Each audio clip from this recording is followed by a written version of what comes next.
Welcome to Galaxy channel. இன்றைக்கி நம்ம என்ன பார்க்க போகிறோம்னா ஆரி ஒர்க் பற்றி பார்க்க போகிறோம். ஆரி ஒர்க் வீடியோஸ் போட்டு ரொம்ப மாதங்கள் ஆகுது. எனக்கு எக்ஸாம்ஸ் இருந்ததுனால ஆரி ஒர்க் வீடியோஸ் என்னால் போட முடியாமல் போயிடுச்சு. ஸோ இதுக்கப்புறமா ஆரி ஒர்க் பற்றின நிறைய வீடியோஸ் எல்லாமே இனிமேல் அப்லோட் பண்ணுறேன். ஸோ இன்றைக்கி நம்ம என்ன பார்க்க போகிறோம் அப்படின்னா பட்டன் ஹோல் ஸ்டிச் பற்றி பார்க்க போகிறோம். பட்டன் ஹோல் ஸ்டிச்சில் நிறைய டைப்ஸ் இருக்குது. ஸோ அதெல்லாம் ஒன் பை ஒன்னாக பார்க்கலாம். அதுக்கு தேவையான required material silk thread, cutter, cloth, aari work stand, aari work needle, bobbins இதெல்லாம் தேவைப்படும். பட்டன் ஹோல் ஸ்டிச்சஸ்லேயே பார்த்தோம்னா 4 டைப்ஸ் இருக்குது. ஒன்று சிங்கிள், டபுள், வேவ், சர்க்குலர் அப்படின்னு சொல்லிட்டு 4 டைப்ஸ் இருக்குது. இதில் first one single layer button whole stitch பார்ப்போம். இந்த ஸ்டிச்சஸில் நான் ஃபஸ்ட்டு 2 லைன் ட்ரா பண்ணிக்கிறேன். 2 ஸ்ட்ரைட் லைன் ட்ரா பண்ணிக்கிறேன். ஸோ இதை வச்சு தான் நம்ம பட்டன் ஹோல் ஸ்டிச் போட போகிறோம். இதில் நான் ஒரு பிங்க் கலரில் ஒரு சில்க் த்ரெட் எடுத்திருக்கேன். அது கூட ஒரு பாபின் எடுத்திருக்கேன். ஸோ அதே கலரில் பாபினில் நான் சுற்றிக்கிறேன். ஸோ இது ரெண்டுத்தையுமே நான் ஒரே சிங்கிள் ஸ்டாண்டர்ட், அதாவது ஒரே த்ரெட்டை நான் நாட் போட்டு வச்சுக்கிறேன். ஸோ இப்போ இதை வச்சு நம்ம ஒர்க் பண்ண போகிறோம். இது கூட நான் நீடில் எடுத்துக்கிறேன், டியூலிப் நீடில் எடுத்துக்கிறேன். ஸோ இது இப்போ என்ன பண்ண போகிறோன்னா ஃபஸ்ட்டு செகண்ட் லைன்லேருந்து ஸ்டார்ட் பண்ணலாம். செகண்ட் லைனில் ஃபஸ்ட்டு எடுத்த உடனே ஒரு சின்ன பேசிக் ஸ்டிச் போடுறேன்.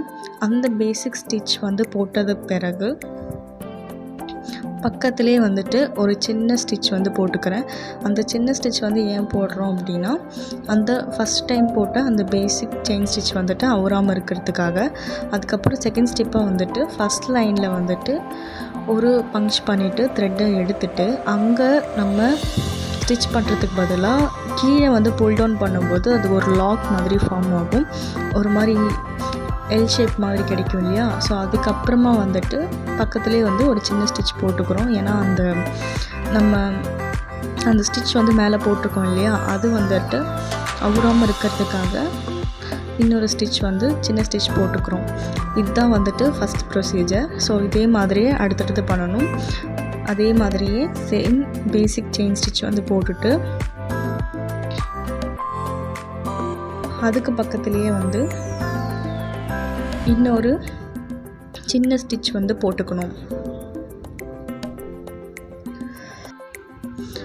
பக்கத்துலேயே இன்னொரு சின்ன ஸ்டிச் நம்ம போட்டுக்கணும். அது போட்ட பிறகு நம்ம ஃபஸ்ட்டு லைனில் நீடில் பஞ்ச் பண்ணிட்டு அங்கேருந்து த்ரெட்டை எடுக்கணும். அங்கேருந்து த்ரெட்டை எடுத்துகிட்டு அங்கே ஸ்டிச் பண்ணுறதுக்கு பதிலாக டவுன்வர்ட்ஸாக கீழே இறக்கும்போது ஒரு லாக் ஃபார்ம் ஆகும். அந்த லாக் அவுறாமல் இருக்கிறதுக்கு பக்கத்துலேயே இன்னொரு ஸ்டிச் நம்ம போடணும். ஸோ இதே மாதிரியே கண்டினியூஸாக ஸ்டிச் பண்ணும்போது சிங்கிள் லேயரில் பட்டன் ஹோல் ஸ்டிச் நமக்கு கிடைக்கும். சிங்கிள் லேயர் ஸ்டிச்சோட ஃபார்முலா இது தான். ஃபஸ்ட்டு ஒரு பேசிக் செயின் ஸ்டிச், அதுக்கப்புறம் ஒரு சின்ன ஸ்டிச், அதுக்கப்புறம் மேலே ஒரு ஸ்டிச் போட்டுட்டு கீழே இழுத்தோம் அப்படின்னா ஒரு லாக் ஃபார்ம் ஆயிரும். அந்த லாக்கை வெளில வராமல் இருக்கிறதுக்கு இன்னொரு சின்ன ஸ்டிச் போடுவோம். ஸோ இப்படியே கண்டினியூஸாக போட்டோம் அப்படின்னா சிங்கிள் லேயரில் பட்டன் ஹோல் ஸ்டிச் நமக்கு கிடச்சிரும். Second stitch double layer button whole stitch. இதுக்கு க்ரீன் கலரில் டிஃப்ரென்ஷியேட் பண்ணுறதுக்காக நான் எடுத்திருக்கேன். பாபினில் க்ரீன் கலர் சுற்றி வச்சுட்டேன். ஸோ இதுக்கு டியூலிப் நீடில் தேவைப்படும். இப்போ நான் ஏற்கனவே சில்க் த்ரெட்டையும் பாபினில் சேம் கலரை ரெண்டுமே நாட் போட்டு நான் வச்சுட்டேன். ஸோ இப்போ இது ஸ்டிச் பண்ணுறதுக்கு ரெடியாக இருக்குது. ஸோ இதை வச்சு நம்ம ஸ்டிச் பண்ணலாம்.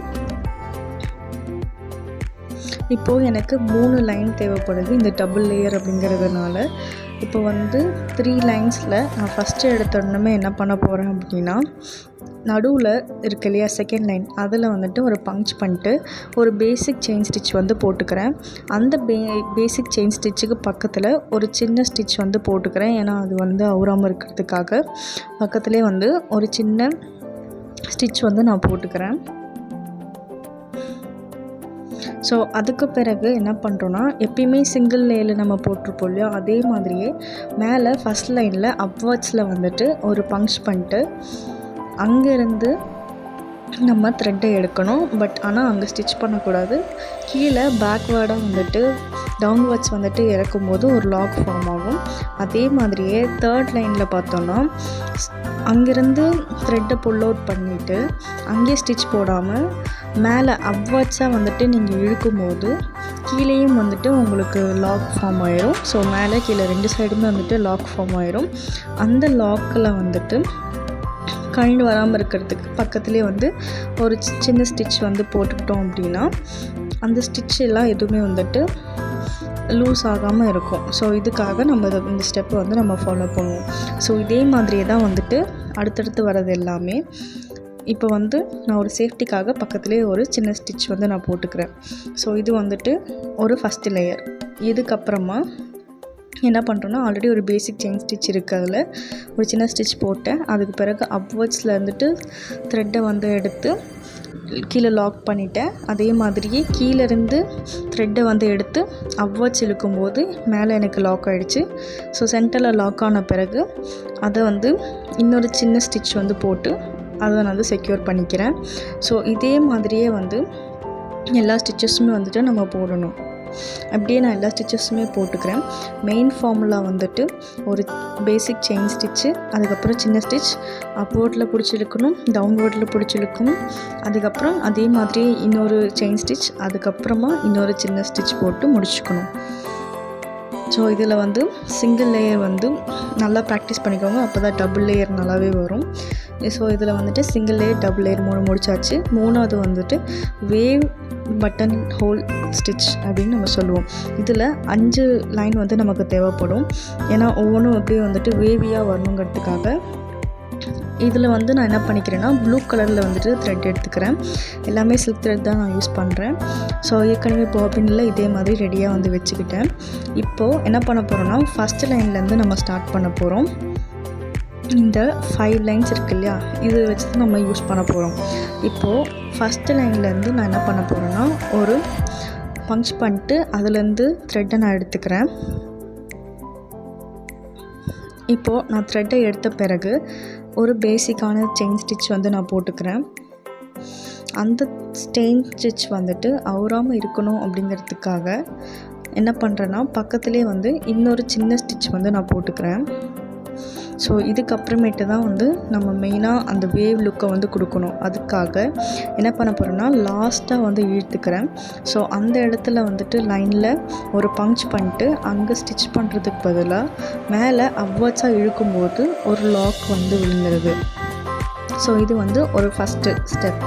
ஸோ இந்த ஃபஸ்ட்டு ஸ்டெப் வந்து அவுறாமல் இருக்கிறதுக்காக பக்கத்துலேயே வந்து ஒரு சின்ன ஸ்டிச் வந்து போட்டு செக்யூர் பண்ணிக்கிறேன். ஸோ அடுத்து வந்து அதே மாதிரி இன்னொரு பேசிக் செயின் ஸ்டிச் வந்து பக்கத்துலேயே நம்ம கொடுத்துட்டு அந்த செயின் ஸ்டிச் வந்துட்டு அவுறாமல் இருக்கிறதுக்காக பக்கத்தில் இன்னொரு சின்ன ஸ்டிச் வந்து போட்டுக்கிறேன். அந்த ஸ்டிச் முடித்த பிறகு செகண்ட் ஸ்டெப்பாக வந்து பார்த்தோம் அப்படின்னா அதுக்கு இன்னொரு லேயர் முன்னாடி, அதாவது 4th லைனில் வந்துட்டு நான் என்ன பண்ண போகிறேன்னா நீடில் பஞ்ச் பண்ணிட்டு அதுலேருந்து த்ரெட்டை வந்து நான் புல் அவுட் பண்ணுறேன். அப்படி புல் அவுட் பண்ணும்போது எனக்கு லாக் ஆகிடுது ஃபஸ்ட் லைனில். ஸோ அந்த லாக் ஆனது ஸ்டிச் வந்துட்டு அவுறாமல் இருக்கிறதுக்காக இன்னொரு சின்ன ஸ்டிச் வந்து பக்கத்துலேயே நான் போட்டுக்கிறேன். அதுக்கு பிறகு அதே மாதிரி பக்கத்துலேயே சின்னதாக இன்னொரு பேசிக் செயின் ஸ்டிச் போட்டு அது அவுறாமல் இருக்கிறதுக்கு பக்கத்தில் இன்னொரு சின்ன ஸ்டிச் வந்து போட்டுக்கிறேன். அது போட்ட பிறகு அடுத்தது இப்போ 5th 4th அடுத்து 3rd. ஸோ இப்போ வந்து 3rdல வந்துட்டு பஞ்ச் பண்ணிட்டு அங்கேருந்து த்ரெட்டை வந்து அவ்வளோலாம் இழுத்துக்கிறேன். ஸோ அப்படி அவ்வளோலாம் இழுத்த பிறகு பக்கத்துலேயே இன்னொரு சின்ன ஸ்டிச் போட்டு அந்த ஸ்டிச்சை வந்து செக்யூர் பண்ணிக்கிறேன். அதுக்கப்புறம் ஃபைனல் ஸ்டெப் வந்து பார்த்தோம் அப்படின்னா இன்னொரு பேசிக் செயின் ஸ்டிச் போட்டுட்டு அதுக்கு பக்கத்துலேயே வந்துட்டு அது அவுறாமல் இருக்கிறதுக்கு இன்னொரு ஸ்டெப் போட்டுட்டு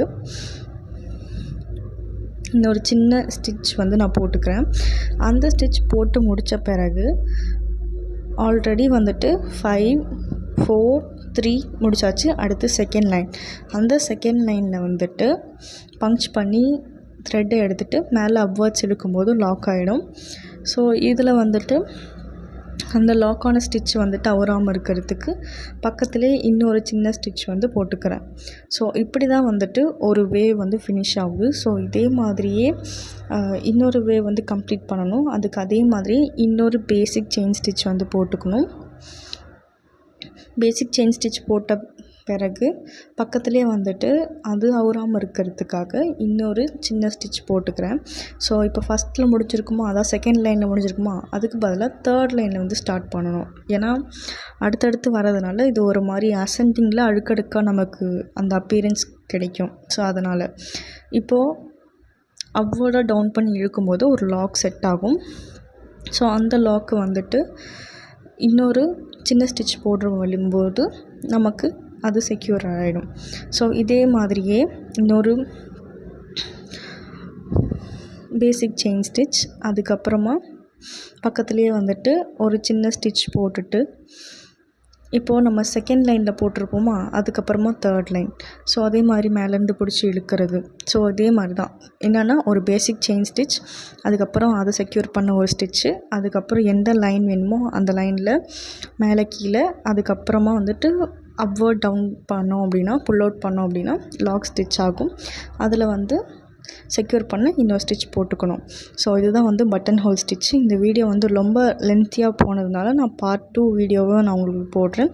ஸோ இந்த வீடியோ வந்து பார்த்து நிறைய ப்ராக்டிஸ் பண்ணிக்கோங்க. அப்போ தான் மற்றது ஈஸியாக இருக்கும். இந்த வீடியோ பார்த்ததுக்கு தேங்க்ஸ் ஃபார் வாட்சிங். Please subscribe to my channel.